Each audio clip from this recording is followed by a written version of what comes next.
नमस्कार मित्रों, आज मैं फिर एक नई वीडियो के साथ उपस्थित हूँ। जैसा कि आपने पिछले वीडियो में देखा कि संधि हमारी कितनी महत्वपूर्ण है और प्रतियोगी परीक्षाओं में इसका विशेष स्थान रहता है।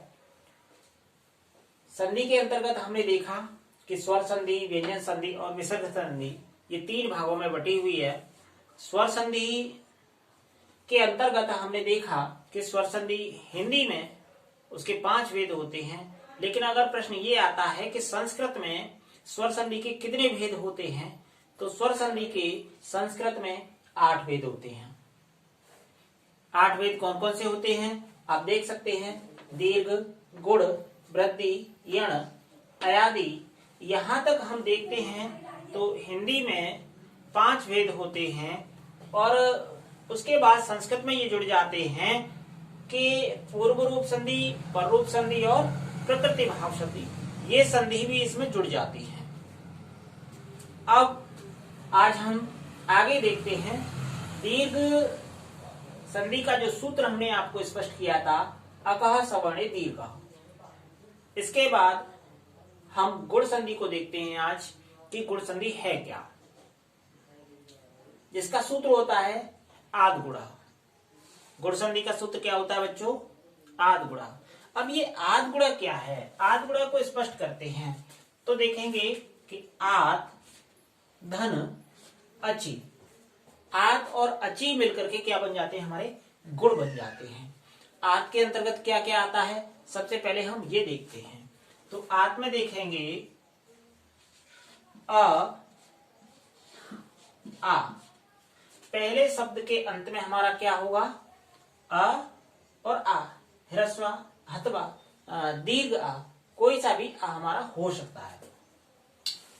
दूसरे शब्द के प्रारंभ में हम देखेंगे तो अच के अंतर्गत ई, उ, रे और रे, ये हमारे अच के अंतर्गत आने वाले वर्ण हैं। और जब इनका मेल होता है, इन दोनों में से किसी का भी मेल हो जाए, और मेल किससे होगा?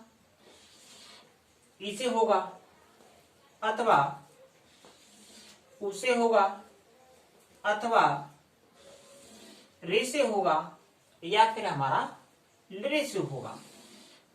अभी बच्चों आपने देखा कि गुण संधि के अंतर्गत हमारा सूत्र क्या है? आद गुणा। आद गुणा में अगर हम उसको स्पष्ट करेंगे तो आद धन अची बराबर क्या हो जाता है? मिलकर के गुण हो जाता है। अब गुण में आद में क्या आएगा? अ और आ आएगा, कोई सा भी दोनों में से वर्ण हो सकता है। अगला हम देखेंगे तो ई, उ, रे और रे, इनमें से कोई भी वर्ण हो, ये अची के अंतर्गत आने वाले वर्ण है। ये किसके अंतर्गत आने वाले वर्ण है? अची के अंतर्गत। अब गुण में क्या होगा? गुण में देखेंगे तो इसका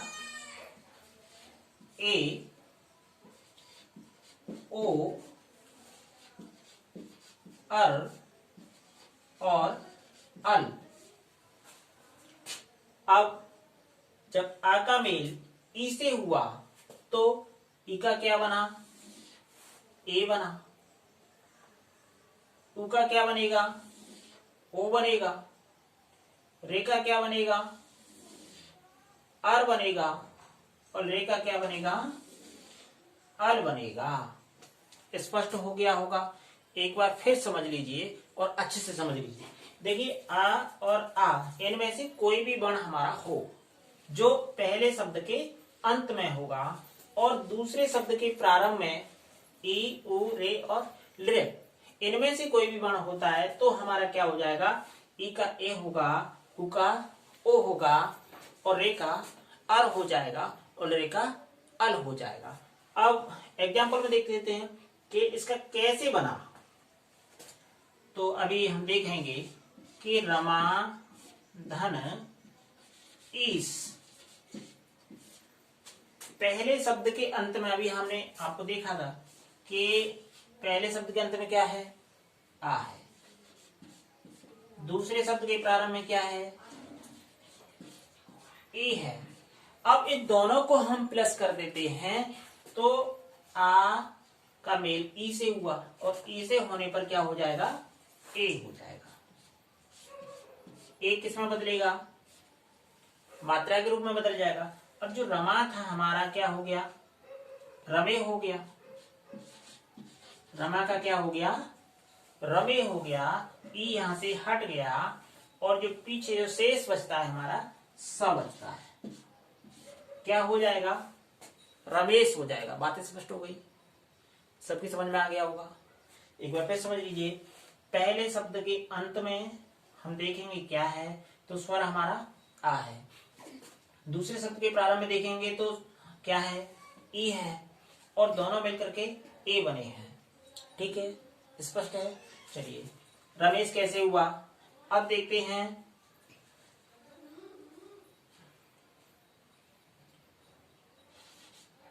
वसंत, धन, उत्सव।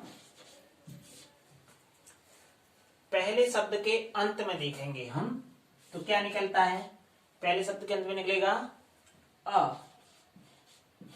ये अ कैसे है, आपको अ कहां से निकला, तो देखेंगे कि त प्लस अ बराबर त। स्पष्ट हो गया होगा कि इसमें अ कैसे है, बिना स्वर के कोई भी व्यंजन पूर्ण नहीं हो सकता।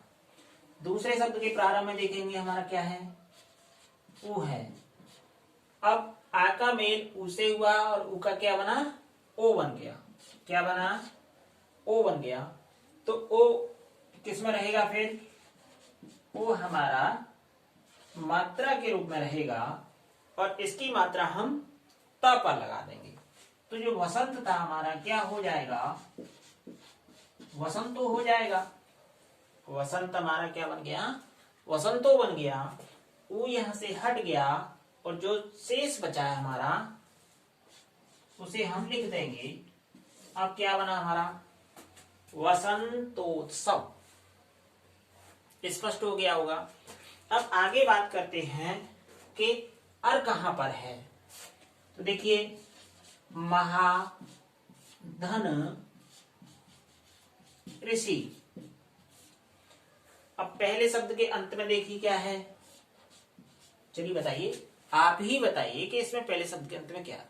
बिल्कुल ठीक है, पहले शब्द के अंत में निकला हमारा आ निकला और दूसरे शब्द के प्रारंभ में आपको दिखाई दे रहा है क्या है, रे है। अब आ का मेल रे से हुआ, आ का मेल रे से हुआ तो क्या हो जाएगा, इसका अर हो जाएगा। चलिए अर कर दीजिए, इसको अर कर दिया। अब जब दोनों मिलकर के क्या बनेगा, जो महा था वो क्या हो जाएगा,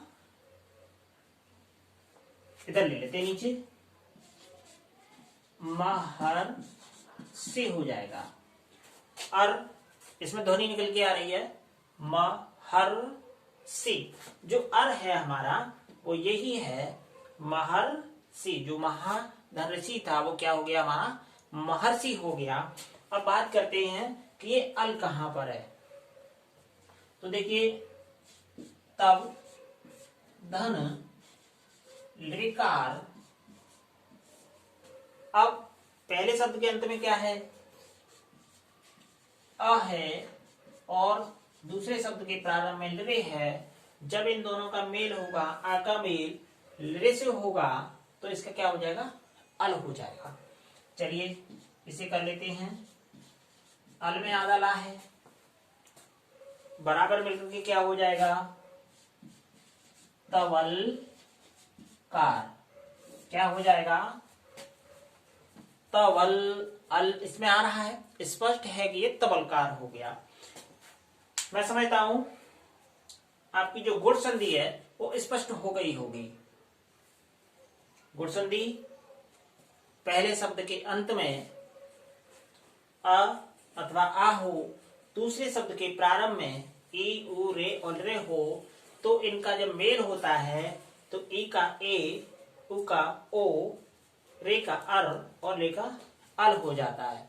अर्थात अगर हम ऐसे भी कह सकते हैं कि ए और ओ, जहां ये मात्राएं आपको दिखाई दे जाए अर और अल आपको मिल जाए वहां गुण संधि होगी। बात स्पष्ट है। चलिए स्क्रीनशॉट लेना चाहते तो आप ले सकते हैं। इसके बाद तुरंत मैं अगली संधि आपको बताता हूं।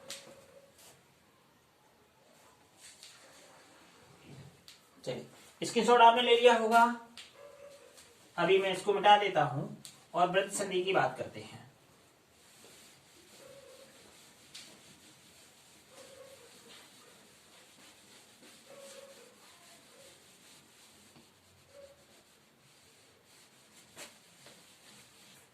अब देखिए ये वृद्धि संधि क्या है।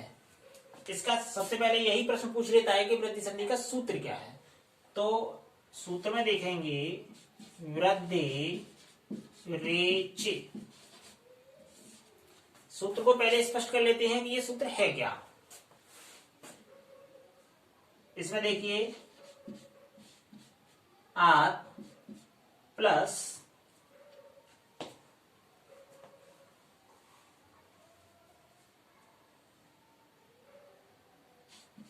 एच, आर प्लस एच का जहां संयोग हो जाएगा वो क्या होगा, वृद्धि होगी। अब आत में क्या आता है, आत में देखेंगे तो आ और आ, इन दोनों में से कोई भी वर्ण हमारा हो सकता है। अब एच में क्या होता है, एच में देखेंगे ए आई ओ और औ, ये दोनों हमारे क्या है, ये एच के अंतर्गत आते हैं। ये एच प्रत्याहार है और उसी में इन वर्णों को देखा जा सकता है।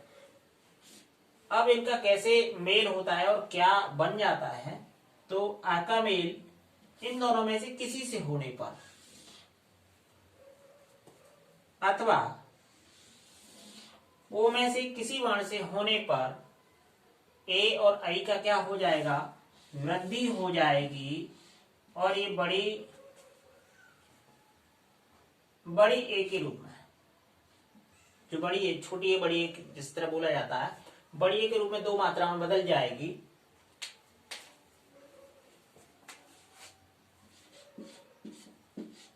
और औ जो इस तरह होगा, देख लीजिए, हम इस तरह भी इसको लिख सकते हैं कि ए औ, अब इसका मेल इससे हुआ, ओ का औ से हो गया, जो कि ये अपनी मात्रा के रूप में रहते हैं। इस प्रकार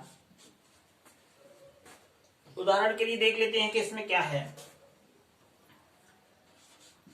एक धन एक, पहले शब्द के अंत में देखेंगे तो हमारा अ निकल के आता है, दूसरे शब्द के प्रारंभ में हमारा ए निकल के आता है, और आ का मेल ए से होने पर आई हो जाता है। ये आई हो गया, तो जो एक लिखा हुआ था ये डबल मात्रा में बदल करके एक ही हो जाएगा, एक ही, और जो शेष इसको हटा देंगे, ये क रह गया, तो क्या हो गया, एक कैक हो गया। क्या हो गया, एक एक हो गया। इसी प्रकार देखेंगे हम तथा धन एक, अब पहले शब्द के अंत में देखेंगे तो क्या निकल के आता है, हमारा आ निकल के आता है, और दूसरे शब्द के प्रारंभ में देखेंगे तो क्या है, ए है। अब चलिए आ और ए मिलकर के क्या बना, आई हो गया, जो ये डबल मात्राओं में हो गया। तथा लिखा हुआ था वो तथा ही हो गया, और इसको हटा देंगे, ये वह रह गया, तथैव हो गया। इसी प्रकार सदैव, तथैव, ये सभी किसके अंतर्गत आते हैं, वृद्धि संधि के अंतर्गत आते हैं। तो आज हमने दो संधियों को स्पष्ट रूप से समझ लिया होगा। कभी कभी इनके प्रश्न पूछ लेता है तो कभी इनको संधि करवा लेता है। जहां आई और औ देखेंगे आप मात्रा के रूप में होंगे, जहां दो मात्राएं होंगी वहां क्या होगा, वहां आपकी वृद्धि संधि होगी। और जहां आपको एक मात्रा के रूप में दिखाई देगी, जैसे आज गुण है, तो गुण संधि में क्या होता है, एक मात्रा होगी और ओ की एक मात्रा होगी।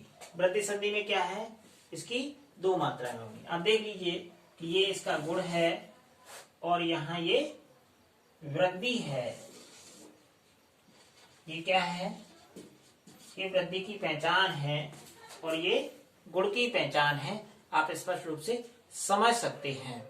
चलिए चलते चलते मैं आपको दो प्रश्न देता हूं जिनका उत्तर आपको कमेंट बॉक्स में देना है। नंबर 1, हमारी जो गुण संधि है